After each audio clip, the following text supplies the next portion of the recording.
Marfrig. Somos la empresa global líder en proteína vacuna. Compramos todas las categorías para faena e invernada. Marfrig.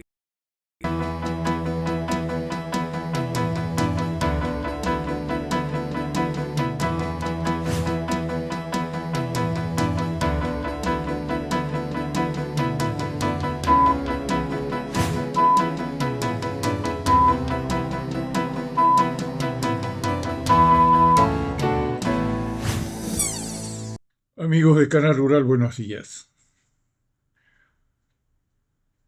Bueno, un panorama complejo, precios muy buenos. Los precios han caído, siempre lo contamos, 15% en términos reales desde los picos del principio de año, y como hace todos los años, toca ese pico, después declina lentamente. Esa declinación se está dando en términos reales, primero en términos nominales y además en términos reales. En términos nominales parece haberse estabilizado con alguna tendencia a la suba. Pero digamos que ya no son los precios que fueron los más altos de la historia, que fueron los de febrero-marzo. Pero estamos en niveles de precios históricamente, considerando una serie de 50 años, los segundos precios más altos, si cabe la expresión, de la serie. Comparables o superiores a los de 2010-2011 y a los de 2022. Esto va a depender de que no caiga nominalmente el precio y de que la inflación no se acelere, y la inflación es al revés. La inflación se está desacelerando, que es una excelente noticia, porque nosotros sabemos que vienen meses de mayor oferta ganadera por la salida muy importante de los filos. Los filos de este año están más llenos que nunca. Tienen el nivel de ocupación más alto. Desde que se siguen estas estadísticas, 2008-2009, desesperadamente se recurrió al filo porque ya en los campos no se podía tener hacienda. Pero digamos, para mí los soportes son dos de esta situación de buenos precios ganaderos. Uno, la escasez. Vamos a terminar el año con una caída del 9% en la faena, en número de cabezas. En carne va a estar en el 6,5-7%. El país va a tener 200.000 toneladas menos para distribuir entre exportación y consumo que el año pasado. Y la escasez, y el otro soporte es, sin ninguna duda, la situación del mercado internacional, tanto en volúmenes como en precios, los precios que está pagando por la carne. Los precios que está pagando por la carne han tenido un aumento extraordinario en el último año y en los últimos 2 años. En muchos productos lo contamos que ya superan los niveles de 2022. Todo lo que sea no China, vamos a llamarlo así, no China. Hilton, bife ancho, Tapacuarí Brasil, el conjunto de cortes a Chile, contratos con Israel, el contrato típico con Israel delantero. Todo ese conjunto está por arriba de los niveles de precios que lográbamos en el 2022. Lo que todavía no alcanzó el 2022 es la otra mitad de la novela, que es todo lo que exportamos a China, que es muy importante, en algún momento es más del 50%. Que son perrón y brazuelo, vaca en 6 cortes, 17 cortes, corte de la rueda, además. Por los cortes más representativos están todavía debajo del pico. Pero digamos que los precios internacionales son muy buenos, no podemos quejar, los precios internacionales son muy buenos. El tipo de cambio es la otra variable que está empezando a jugar positivamente, en el sentido de recuperar todo lo que no ajustó, todo lo que no creció en los últimos meses. Mayo y junio hemos tenido un aumento considerable y nuestros colegas economistas pronostican que el tema político se ha anticipado, el tema electoral se ha anticipado, y ya hay el inicio lento pero persistente de lo que se llama una dolarización de las carteras. Es decir, pero si las elecciones son el año que viene. Bueno, nosotros tenemos la experiencia claramente en la Argentina que donde se producen fenómenos de incertidumbre económica o electoral o cambiaria o política o climática,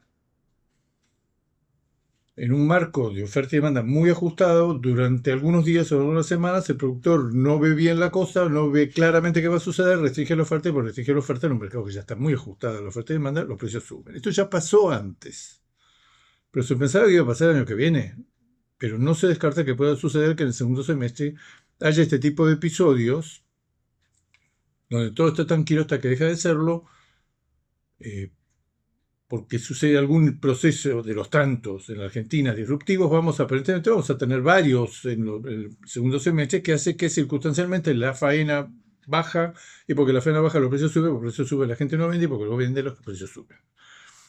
No lo descarto. Igualmente, en el segundo semestre tenemos, además de este episodio de incertidumbre que se está dando, tenemos los pronósticos de, especialmente para toda la zona del litoral argentino, gran parte del litoral argentino, de lluvias muy superiores a normalmente, aunque se dice super niño. Tanto en Uruguay como en Brasil, los análisis ganaderos giran casi todo alrededor de qué vamos a hacer con los cientos de milímetros que van a venir por arriba de la media, qué vamos a hacer, cómo nos preparamos. Bueno, en Argentina parecería que hay menos pánico con respecto a esa situación. Pero digamos, otro soporte que ha empezado muy lentamente a mejorar, pero a partir de niveles muy bajos, son los salarios reales de la población. Y sobre todo lo que más nos interesa, que siempre lo contamos acá, es la relación entre los salarios promedio de la economía, el RIPTE famoso, y el precio de la carne mostrador. Ese índice, que estuvo durante la presidencia de Macri, la presidencia de Cristina, durante 8 años en el orden de los 180 kilos de poder adquisitivo de un salario promedio en términos de kilos de carne, promedio 5 cortes y tech. Eso bajó en los últimos, bajó con Alberto Fernández, después tuvo un altibajos y después definitivamente en el 2025 y 2026 cayó mucho porque creció mucho más, vaya novedad, el precio de la carne que el precio o que el valor de los salarios. Eso parecería, cuando se inició todo este fenómeno estábamos en un índice 140, o sea, se podían comprar 140 kilos, esto bajó hasta 90, 92 kilos y en el mes de mayo, que es el último dato que tenemos, está en 95 kilos. Está históricamente en un nivel extraordinariamente bajo el piso, pero con una tendencia probablemente, uno podría arriesgarse a decir, con el riesgo que siempre tiene en la Argentina este tipo de pronósticos, que en los próximos meses es probable que por poco, pero que los salarios le ganan a la inflación y por poco también le ganan a la carne. O sea que ese frente, claro, uno dice, bueno, ha caído tanto que correcciones, como ya ha habido de medio punto, de un punto, después de haber perdido, haber bajado de 140 kilos de poder adquisitivo de los salarios a 90 kilos, la recuperación es muy lenta. Pero muy lenta, pero es. Entonces, hay algunas fichas puestas en la recuperación salarial. Además, estamos entrando en el que viene un año electoral. Siempre hay para los productos de consumo masivo no es lo mismo que años como este. Pero resulta que todo el proceso electoral se está anticipando. Y tiene efecto sobre nuestro mercado ganadero. El año va a cerrar con una caída de 1.200.000 cabezas en la faena, de una caída de 200.000 toneladas en la oferta, no la producción de carne. Y si vamos a la producción genuina, lo que estamos viendo, lo repetimos siempre, es de acuerdo a los datos de stock ganadero que dio Agricultura para el 31 de diciembre pasado y los datos que ya se están manejando, cada vez más vamos a tener los datos efectivos en estos días, en estos próximos 10 días, los datos de cuántos terneros encontramos en la vacunación de otoño, que es un proxy muy bueno de cuántos terneros se detectan en Argentina. Y hemos venido diciendo que la sorpresa que hay es que se están encontrando menos terneros, o sea que la entrada de animales genuina, ahora tenemos un componente nuevo que es importación de carne, que no la teníamos. Cuando vemos los grandes balances de oferta y demanda, está entrando carne, bueno, todavía es el 2,5-3% del consumo, pero tenemos fundadas prevenciones con respecto a lo que puede llegar a pasar por la importación de carne en el segundo semestre, cuando Brasil se quede, que ya se quedó, sin dos mercados fundamentales como son China y Unión Europea, se abarate, que ya empezó a abaratarse el precio de la hacienda fuertemente, a caer el precio por falta de salida, por falta de exportación, los precios bajen y Argentina ya figura entre los destinos de la carne brasilera. Entonces, tenemos precios FOB internacional, o precios internacionales que hoy son muy buenos, con algunas luces amarillas en estas últimas semanas, que es que los americanos están viendo que hay una oferta muy grande de Sudamérica de Oceanía, que antes se dedicaba a China, que ahora está apareciendo en Estados Unidos. Hay un poder de negociación mucho más grande viendo la cantidad de carne que necesitan vender. Porque el tema es Brasil. El tema es Brasil. El tema es Brasil. A Brasil en el segundo semestre, lo venimos diciendo hace rato, se calcula que ahora, en un mes más, a mediados de agosto, se agota la entrada de carne brasilera con un régimen de arancel del 12%, pasa al 55%, o sea, el 55% de arancel, se le acaba la cuota. Ya se le acabó Australia. Pero no es todo tan sencillo. En el caso de Australia se supone que tomó la posta de que los chinos sancionaron a los americanos de manera indirecta, no le habilitaron o no le habilitaron, o Estados Unidos no logró renovar la habilitación para exportar a China de cientos de plantas de las 3 especies, vacuno, porcino y aviar. La dejó literalmente a Estados Unidos fuera. Ahora Estados Unidos está volviendo, pero muy lentamente, pero muy lentamente. Y lo que se observa es que ahora también en el renglón que nosotros no cubrimos en China, que es enfriado de alto precio, con alto marmolado, como es en todos estos casos, Australia no logró reemplazar a Estados Unidos, es un volumen muy grande. Y además, a Australia ahora se le acabó la cuota. ¿Pueden los países sudamericanos, fundamentalmente Argentina y Uruguay, cubrir esa necesidad de China de cortes enfriados de calidad, periodos muy prolongados de los novillos en feed, los 200 días o más? ¿Puede Argentina y Uruguay abastecer, cubrir esa demanda insatisfecha que ahora no? No porque no tenemos tampoco tantos excedentes de corte fino de calidad como para colocar, y la razón fundamental es que es muy difícil competir con Estados Unidos y con Australia, que tienen fletes mucho más cortos. Nosotros tenemos 45 o 50 días de flete y es muy difícil abastecer un mercado de enfriado en las antípodas del mundo con 45 o 50 días de flete, que uno, por más esfuerzos que haga, llega siempre con la carne para el importador o para el distribuidor o para el restaurante, con un periodo ya tomado gran parte del periodo que pone en el marbete de supervivencia del corte. Ahora, la incógnita que se está presentando y al cual en los análisis internacionales no se habla de otra cosa es qué va a pasar con el enorme volumen que podemos estimar en no menos de 100.000 toneladas mensuales que hoy todavía Brasil está colocando en China y que a partir de algún momento de agosto, ya empezó esto que voy a contar ahora, Brasil empieza a dejar de producir porque esa carne ya no se la va a absorber el mercado chino. Ahí Brasil tiene otra complicación adicional. Por el uso, como dicen los europeos, de antimicrobianos, de antibióticos en el uso como promotor del crecimiento de los animales y demás, la Unión Europea le dice, mira, vos no me estás garantizando que los animales no vengan con residuos de esto, tu política no me da ninguna garantía, entonces te suspendo como proveedor de carne para la Unión Europea a partir del 1 de septiembre. Y ahora hay una discusión que se está dando en Brasil muy fuerte, en que si vamos a cumplir con lo que dice, o vamos a intentar cumplir con lo que nos exige la Unión Europea en materia de trazabilidad, en materia de garantías de que los animales no están tratados, ha salido en estas semanas un comunicado muy fuerte de los productores y la Unión Europea no es nadie para venir a decirnos, interferir en nuestro modo de producción, que científicamente está demostrado que no atentan a la salud y para nosotros es un sacrificio enorme en la eficiencia de conversión de alimento. Vamos a seguir. No hay que entrar en ningún tipo no vamos a obedecer a la Unión Europea con lo que nos está presionando y coaccionando. La Unión Europea, hasta donde conocemos, después de 50 años de analizar este mercado, le voy a decir, la verdad que probablemente tengas razón, pero si vos no cambiás, yo no te voy a comprar más carne. Y es lo más, hoy, esta semana, en la primera quincena de julio, lo que parece más probable es que en el corto plazo, y salvo que Brasil haga algo que no veo que va a hacer, Brasil se queda fuera a partir del 1 de septiembre del mercado de la Unión Europea. Alguien puede decir, bueno, pero Brasil, lo que más nos interesa, lo que va a dejar Brasil vacante, no son los cortes congelados, sino los cortes enfriados, y Brasil en cortes enfriados tiene poco, tiene un 30% de todo lo que aporta. Pero es un negocio de $1.000 millones.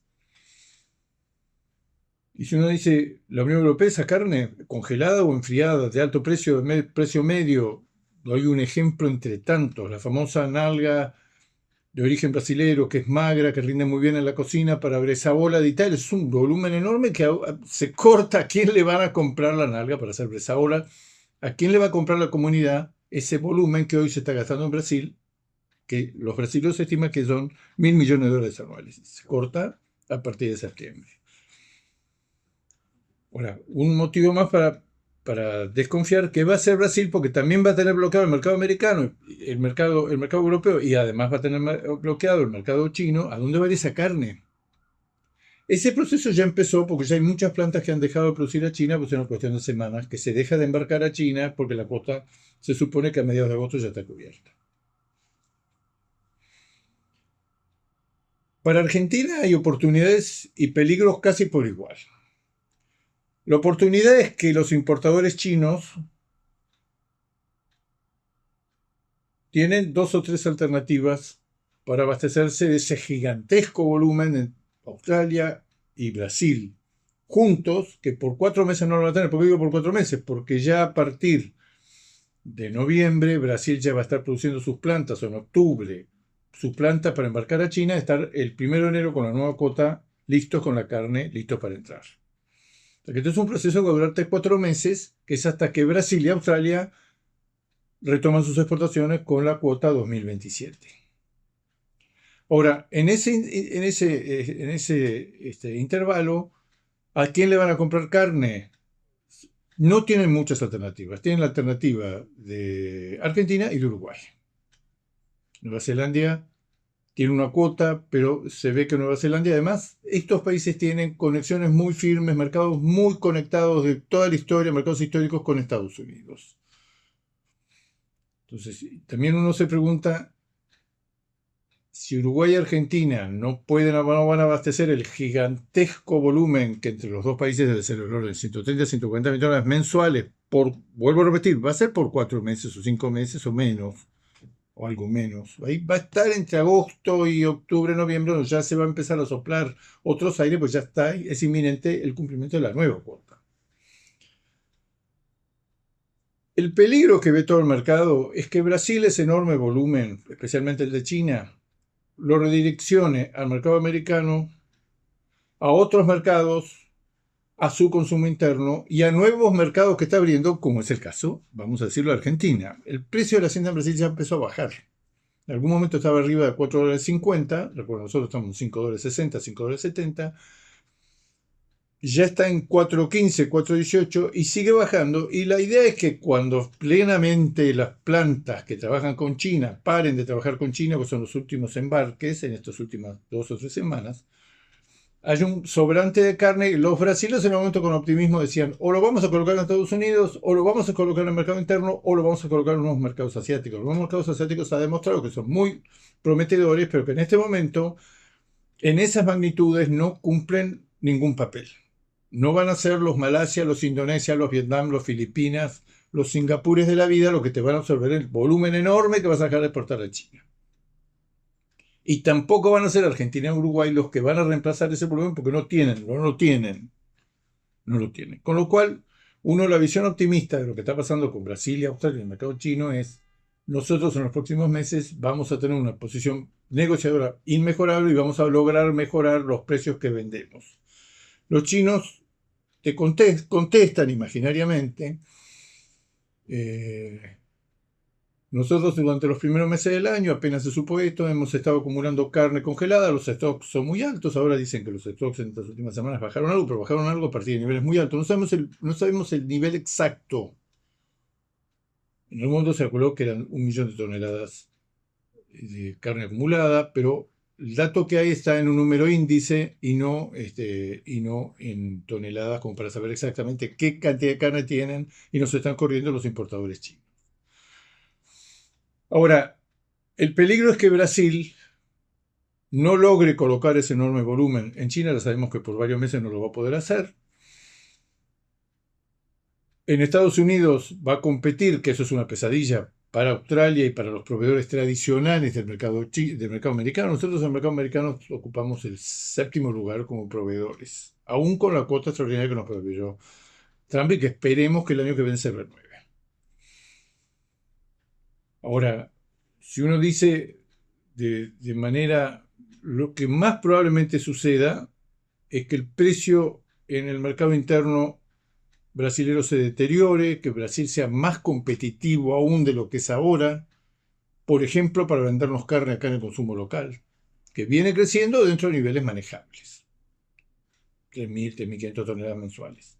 Eso probablemente en los próximos meses, con Brasil muy barato y con Brasil haciendo las primeras pruebas que le está dando, aparentemente, el resultado que le dio en Uruguay. La carne de Brasil, gran parte proveniente de feedlot, especialmente ciertos cortes de la rueda, el delantero, algunos bifes, van bien en los hábitos de consumo interno argentino, valen 20-25% menos que igual mercadería de origen nacional y se venden.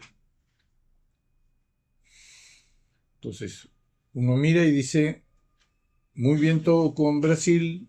Brasil estamos todos esperando que en algún momento haga como hicieron todos los tantos países del mundo que detuvieron la liquidación y entraron en retención. Por eso se habla que en el mundo hay un ciclo ganadero sincronizado, una fase de ciclo ganadero sincronizado de retención, a la cual falta solamente Brasil. Brasil ya empezó a caer la faena, pero a partir de niveles tan altos, Brasil sigue teniendo una faena extraordinaria y mucha carne. Dice, no, pero en el estado de tal está cayendo y la faena de vientres. Están todavía en niveles muy altos y siguen liquidando.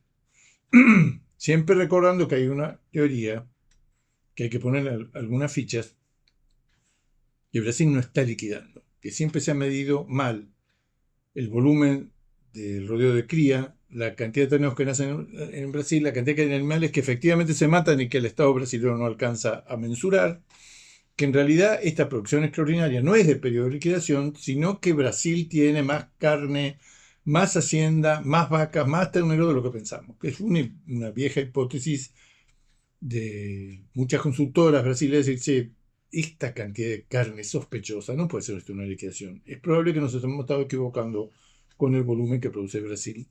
Es muy difícil calcular esos cálculos.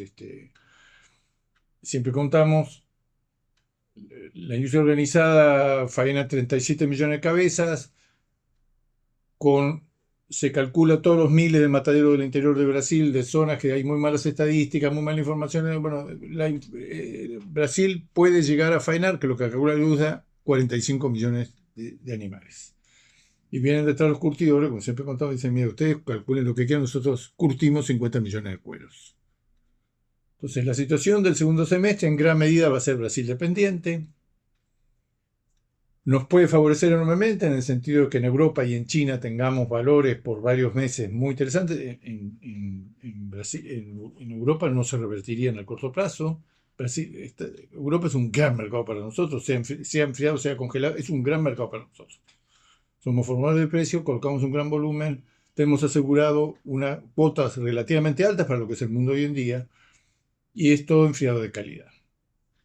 Entonces, panorama complejo. En las próximas semanas vamos a ver todo esto, si efectivamente se derrumba el precio de la hacienda en Brasil, si efectivamente tiran enormes volúmenes al mercado americano y lo hacen caer, que es la hipótesis que se está manejando mucha gente, porque no va a ser el único que va a intentar vender durante estos 4 o 5 meses de China cerrada a australianos y brasileños, sino que Australia y Brasil y también Australia van a intentar vender el mercado americano. Entonces, complejo, oferta baja, precios todavía muy altos, precios de exportación muy altos. Hoy el Hilton no está en los niveles que estaba hace 2 o 3 meses, pero está rozando los $20.000 de vuelta. Los contratos con Israel, muy buenos precios. Lo que vemos es que en las últimas 2 semanas hay a nivel internacional una ligera corrección del precio de la hacienda y de la carne. Ligera, y digo corrección porque después de unas subas extraordinarias, ahora está bajando, expresado en el FOB brasilero, que ahora en julio, en estos días, Brasil tiene estadísticas muy actualizadas, muy bien, está, por primera vez en mucho tiempo, está por debajo del mes anterior. Son sesiones después de haber subido extraordinariamente durante 24 meses. Amigos de Canal Rural, será hasta el próximo jueves. Marfrig. Somos la empresa global líder en proteína vacuna. Compramos todas las categorías para faena e invernada. Marfrig.